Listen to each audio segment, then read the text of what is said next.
Hey guys, welcome back to my channel. Last year मैंने आपको B Ed first year के 10 most important topics और question पर video बनाकर आपको प्रोवाइड कराया था, जो कि मोस्ट एक्सपेक्टेड क्वेश्चन थे जो लास्ट ईयर पूछे जाने वाले थे। उसमें से काफ़ी क्वेश्चंस आए भी थे, उससे आपको बहुत ज़्यादा हेल्प मिली थी और बहुत ज़्यादा मुझे उस पर बहुत अच्छा रिस्पॉन्स मिला था। तो इस बार भी मुझे बार बार रिक्वेस्ट आ रही थी कि प्लीज़ आप मोस्ट एक्सपेक्टेड क्वेश्चन का वीडियो बनाइए, तो इसीलिए मैंने इस वीडियो को बनाया है। आज का वीडियो है बीएड सेकेंड ईयर के पेपर फर्स्ट, जो कि है educational administration management and environmental education, उसके 12 मोस्ट इम्पॉर्टेंट टॉपिक्स का, जो कि इस बार एग्ज़ाम में पूछे जा सकते हैं या फिर आ सकते हैं, उनकी चांसेस ज़्यादा है। मैं फिर कहना चाहती हूँ कि मैं सिर्फ पेपर को एनालाइज करके आपको बता सकती हूँ कि कौन से क्वेश्चन है जो बार बार रिपीट हो रहे हैं। कोई गारंटी नहीं है कि यही क्वेश्चन आएंगे, लेकिन तभी भी हमें एक आइडिया लग जाता है कि हाँ, ये क्वेश्चन बार बार रिपीट हो रहे हैं, तो ये टॉपिक्स हमारे लिए इम्पॉर्टेंट हैं। तो उसी से रिलेटेड ये वीडियो है। मैंने लास्ट 4 साल के जो आपके पेपर हैं उसको एनालाइज करके ये वीडियो बनाया है। और वीडियो के लास्ट में मैंने एक बहुत ही इम्पॉर्टेंट, बहुत ज़्यादा इम्पॉर्टेंट एक टॉपिक रखा हुआ है, जो कि इस पूरे सब्जेक्ट का most important I think topic है, क्योंकि उससे हर साल 2 से 3 क्वेश्चन आते हैं। वेरी शॉर्ट में भी आता है, शॉर्ट में भी आता है और लॉन्ग में भी आता है। तो तीनों में ही क्वेश्चन पूछे जाते हैं और हर साल इससे क्वेश्चन आए हैं। तो ये बहुत ही इम्पॉर्टेंट है, आप लास्ट तक ज़रूर देखिएगा। So without wasting time, let's start the video. सबसे पहला जो टॉपिक है वो है health education and relation between health and yoga. Health education तो एक ऐसा टॉपिक है जो हर साल पूछा जाता है, चाहे वो 1 नंबर में ही पूछा जाए, लेकिन इससे कुछ ना कुछ ज़रूर पूछा जाता है। और दूसरा जो टॉपिक है relation between health and yoga, ये मैं आपको बताना चाहती हूँ 2018 और 2017 दोनों में पूछा गया था। तो इसलिए हमारे लिए इम्पोर्टेंट हो जाता है, क्योंकि 2020 का तो पेपर हमें डेफिनेटली वो नहीं बना कर देंगे 21 में। तो 18 और 17 का जो पेपर है वो हमारे लिए इम्पोर्टेंट हो जाता है, क्योंकि उससे ही चांसेस हैं कि ज़्यादा से ज़्यादा आपके क्वेश्चंस फंसेंगे। फिर है meaning and importance of yoga. ये आपका क्वेश्चन 2020 में भी आया हुआ है कि योगा का आपको महत्व बताना है, इम्पोर्टेंस बताना है। 2019 में भी पूछा गया था कि योगा का अर्थ क्या है, उसका महत्व क्या है। इनफैक्ट उसके टाइप्स तक पूछ लिए गए थे, और वो भी आपका सेक्शन सी में ये क्वेश्चन आया था। 2018 में मैंने आपको बताया था कि स्वास्थ्य और योगा के बीच में क्या संबंध है, ये पूछा गया है। और 2017 में भी पूछा गया था योगा से रिलेटेड क्वेश्चन। तो ये चारों, जो मैंने 4 साल के पेपर एनालिसिस करी थी, उसमें चारों साल में ये आपका जो योगा का टॉपिक है ये आया ज़रूर है। तो ये इम्पॉर्टेंट टॉपिक है। फिर थर्ड है balance diet and infectious disease. Balance diet का जो क्वेश्चन है ये भी आपका 3 साल तो पूछा गया है। और इन्फेक्शियस डिजीज़ का जो टॉपिक है ये अभी रिसेंटली पिछले 2 सालों से इन्फेक्शियस डिजीज़ के बारे में, जैसे डिजीज़ के बारे में ये पूछना इन्होंने शुरू कर दिया है कि आप कैसे डिजीज़ से बच सकते हैं, कौन कौन सी डिजीज़ होती हैं। तो इन्फेक्शियस डिजीज़ पूछा था 2020 में। तो चांसेस हैं कि 2021 में नॉन इन्फेक्शियस डिजीज़ या फिर उससे रिलेटेड कुछ और वो पूछें, क्योंकि कुछ वो लोग थोड़ा सा शायद नया ट्राई करने का कोशिश कर रहे हैं। उसके बाद environmental education, meaning, nature, scope and AIIMS, पर्यावरणीय शिक्षा, अर्थ, प्रकृति और उद्देश्य। 2020 में क्या आया था आपका, पर्यावरणीय शिक्षा के जो उद्देश्य हैं वो पूछे गए थे। 19 में आपकी उसकी अवधारणा पूछी गई थी।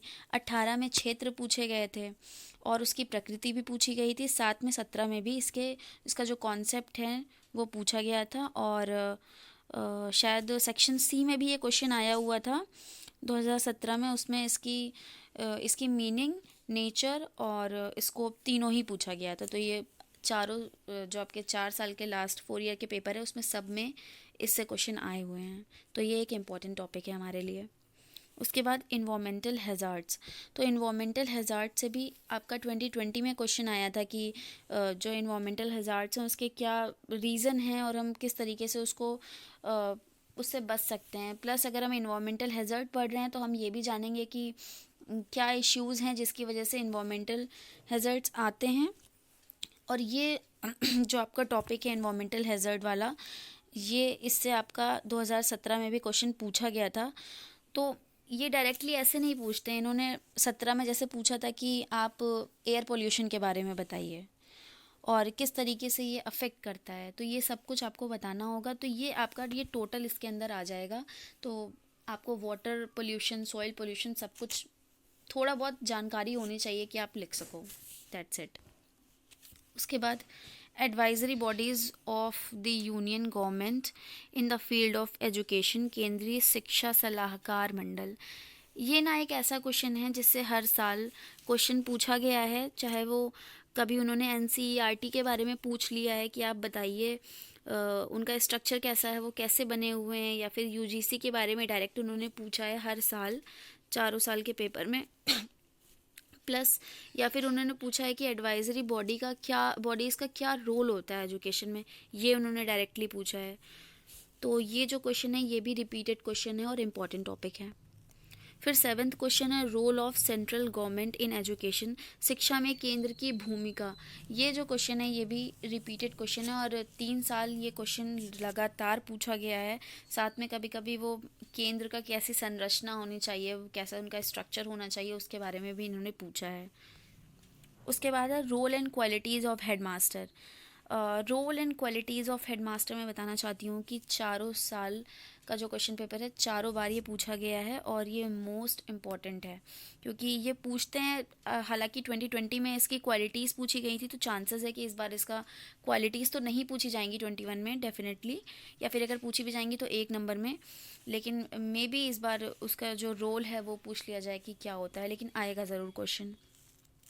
फिर है role of state department in education, शिक्षा में राज्य की भूमिका।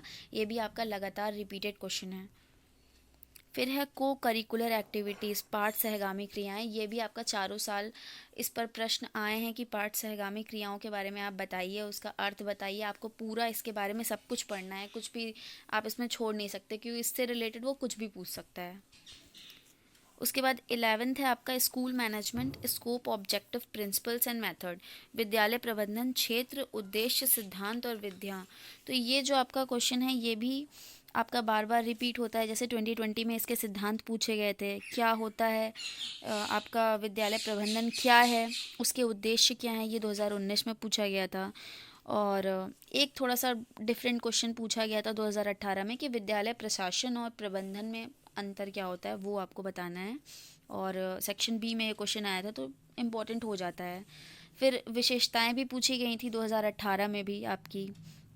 इसी तरीके से 17 में भी आपके पूछे गए थे कि विद्यालय प्रबंधन की जो प्रमुख विधियाँ हैं, मोस्ट इम्पॉर्टेंट जो आप कह लीजिए आपके मेथड्स हैं, उसके बारे में पूछा गया था और किसी एक मेथड को बहुत डिटेल से बताना भी था। तो ये भी एक बहुत ही इंपॉर्टेंट टॉपिक है। 12th है आपका qualities of a good supervisor, एक अच्छे पर्यवेक्षक के गुण। रिपीटेड क्वेश्चन है, आपको पढ़ना ही है। एंड लास्ट ये 12th क्वेश्चन था, इसके बाद कोई क्वेश्चन नहीं है। मैं लास्ट में आपको एक बहुत ही इम्पॉर्टेंट टॉपिक बताने जा रही हूँ जो कि जिससे हर साल क्वेश्चन आते हैं और एक क्वेश्चन नहीं आते, लगभग 2 से 3 क्वेश्चन आते हैं। तो ये है आपका unit 1 which is meaning and nature of educational administration, शैक्षिक प्रशासन का अर्थ और प्रकृति। मतलब इस टॉपिक में मैं, इस यूनिट में मैं कुछ कह ही नहीं सकती कि क्या इम्पोर्टेंट है क्या कम इम्पोर्टेंट है, क्योंकि सब कुछ जितनी भी चीज़ें हैं उसके क्या इम्पोर्टेंस है, उसकी मीनिंग क्या है, उसके एम्स क्या हैं, उसके टाइप्स क्या हैं, सब कुछ हर साल बदल बदल कर पूछा गया है। जैसे अगर इस बार उसने मीनिंग पूछा है तो डेफिनेटली वो उसके नेक्स्ट ईयर उसने उसकी इम्पोर्टेंस पूछी है, नेक्स्ट ईयर उसने उसके टाइप्स पूछे हैं। तो ये यूनिट आपकी पूरी तैयार होनी चाहिए क्योंकि इससे कुछ ना कुछ हर साल इससे 3 क्वेश्चन फंसते ही फंसते हैं, 2 से 3 क्वेश्चन। तो दिस इज़ इट गाइज़, आज के वीडियो में इतना ही था। और इसके बाद मैं नेक्स्ट वीडियो जो आपको प्रोवाइड कराऊंगी वो होगा paper second, B Ed second year का ही, उसके मोस्ट इंपॉर्टेंट टॉपिक्स। और जब ये इंपॉर्टेंट टॉपिक्स का सेशन कंप्लीट हो जाएगा उसके बाद मैं आपको आपके साथ अगर मैनेज हो पाएगा तो एक एक टॉपिक को डिस्कस भी करूँगी डिटेल में, ताकि आपको ज़्यादा परेशानी ना हो। So this is it guys, thank you for watching. Don't forget to subscribe my channel because your subscription means a lot to me. Thank you.